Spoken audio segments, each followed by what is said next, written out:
Data Sakernas BPS menunjukkan di tahun 2017 serapan lulusan yang langsung mendapat pekerjaan di angka 21,9%. Namun di 2022 angkanya turun drastis menjadi 13,6%.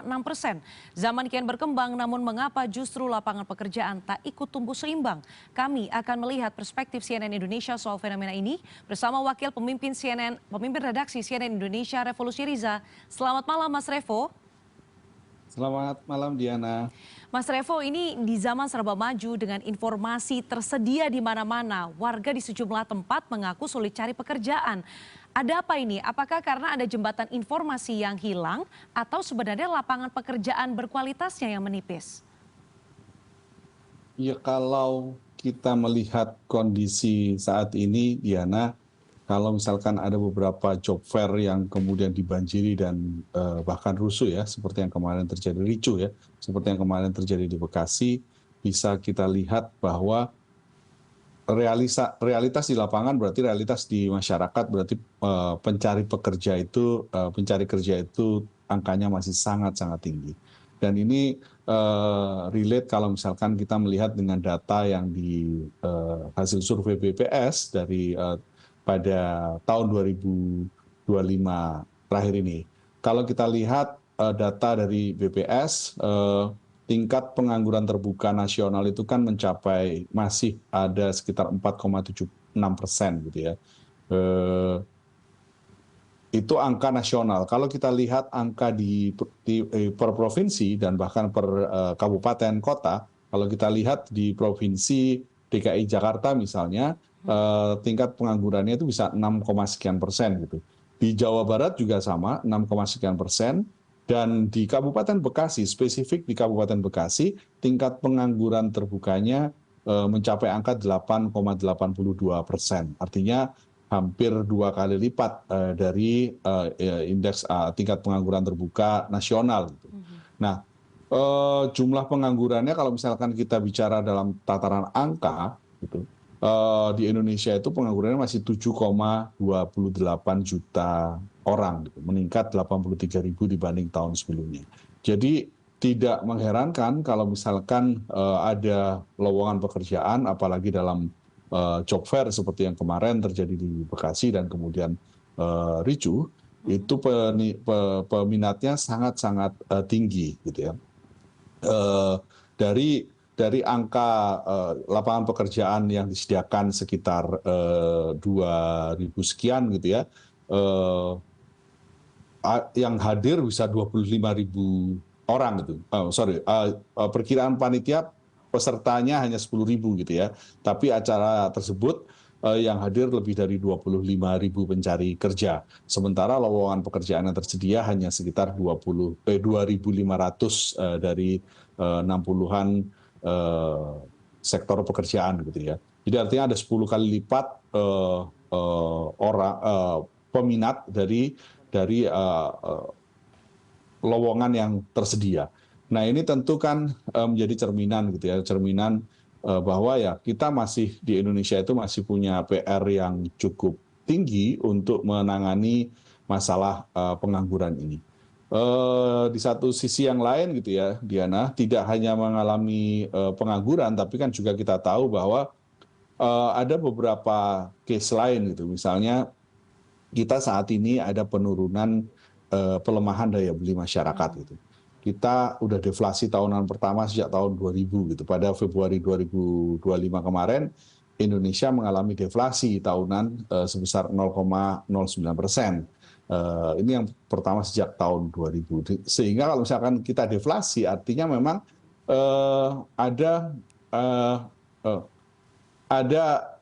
ada perlambatan lah gitu ya, ada perlambatan dalam perputaran uang. Mungkin ada satu sisi mungkin harga barang berarti turun gitu ya, tapi ini kan menunjukkan bahwa terjadi pelemahan daya beli gitu. Terus kemudian dari data yang terakhir yang dirilis misalnya gitu ya, kita pertumbuhan konsumsi rumah tangga juga turun gitu ya, pertumbuhan ekonomi kita hanya 4,89% pada kuartal pertama gitu ya, itu lebih rendah dibanding periode sebelumnya, tahun sebelumnya gitu.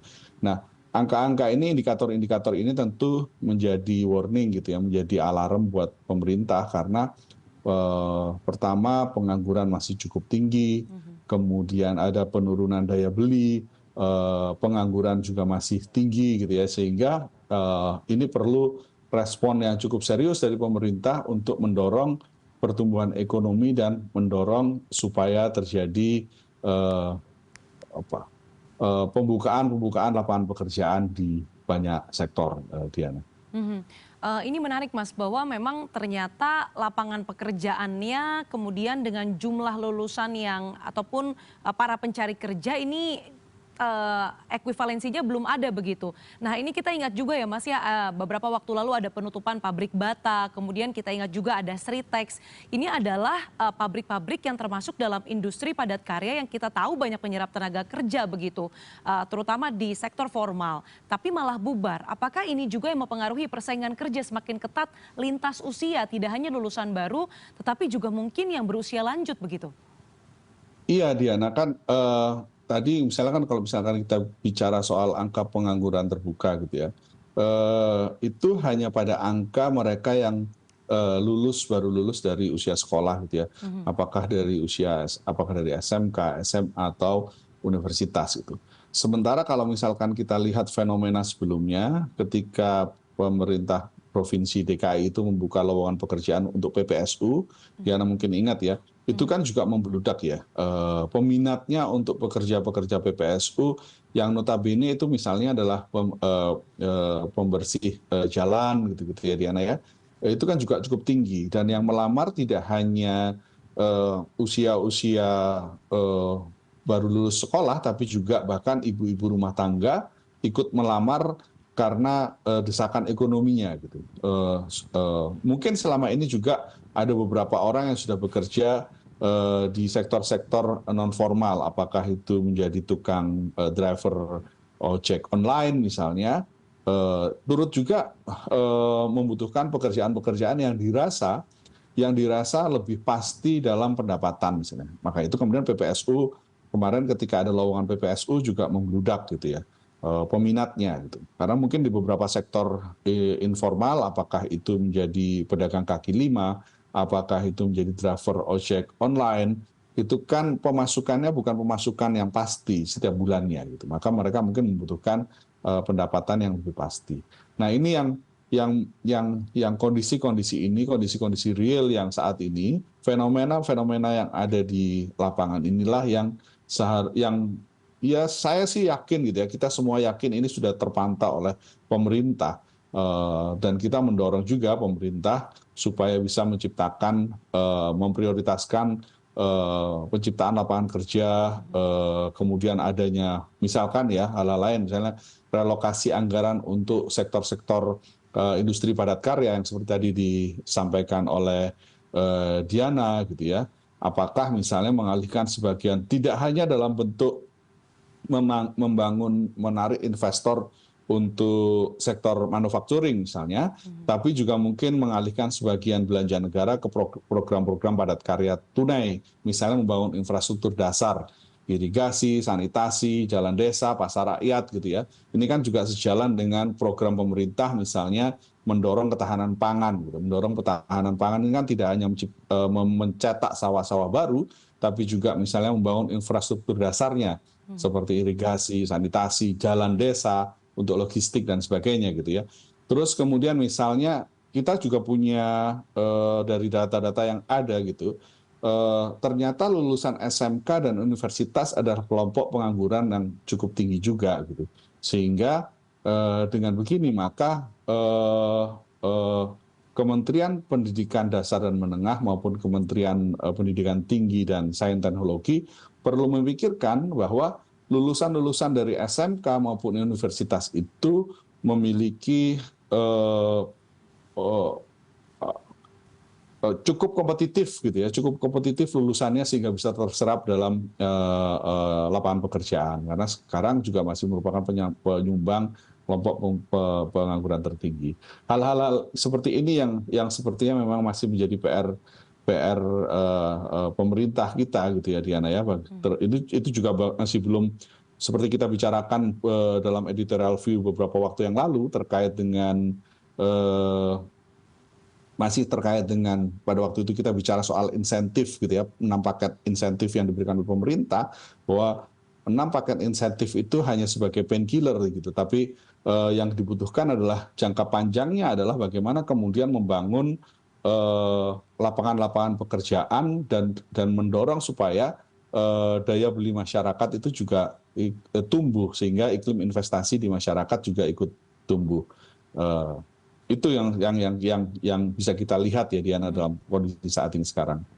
Tadi sudah ada beberapa solusi ataupun dorongan begitu ya kepada pemerintah, misalnya untuk relokasi anggaran kepada hal-hal prioritas seperti penciptaan lapangan kerja di industri padat karya dan lain sebagainya. Nah, tapi bicara soal era kompetisi pencarian kerja yang semakin ketat ini, Mas Revo, ini sejumlah orang kita tidak bisa menutup mata begitu ya bahwa ada orang yang mengandalkan koneksi orang dalam atau ordal begitu.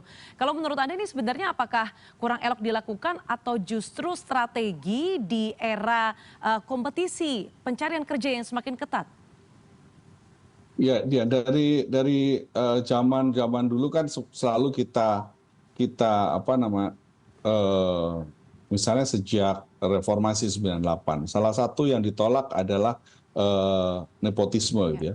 Korupsi, kolusi dan nepotisme. Nepotisme itu kan juga berarti salah satunya adalah orang dalam ya. Kalau misalkan kita bicara itu adalah orang dalam, bagaimana memanfaatkan hubungan kekerabatan untuk kepentingan pribadi dan golongannya. Seperti itu, kira-kira seperti itulah. Nah, fenomena ini sebenarnya bukan fenomena baru bahwa memanfaatkan ordal atau orang dalam gitu ya. Ya tentu saja ini harus kita kritik gitu ya. Kritiknya cukup tinggi terhadap fenomena ini. Tapi yang paling penting sebenarnya adalah bagaimana kita membangun sistem juga meritokrasi supaya kita mendorong di semua lini, semua sektor bahwa persaingan yang ada harus didasarkan pada kualitas dari masing-masing orang gitu ya. Pada akhirnya saya meyakini juga bahwa kalau misalkan satu orang itu lebih kompetensinya lebih tinggi dibanding yang memiliki koneksi orang dalam gitu ya. Pada akhirnya tentu yang memiliki kompetensi itu yang seharusnya bisa lebih diserap lah gitu ya, atau menduduki posisi-posisi yang pas gitu.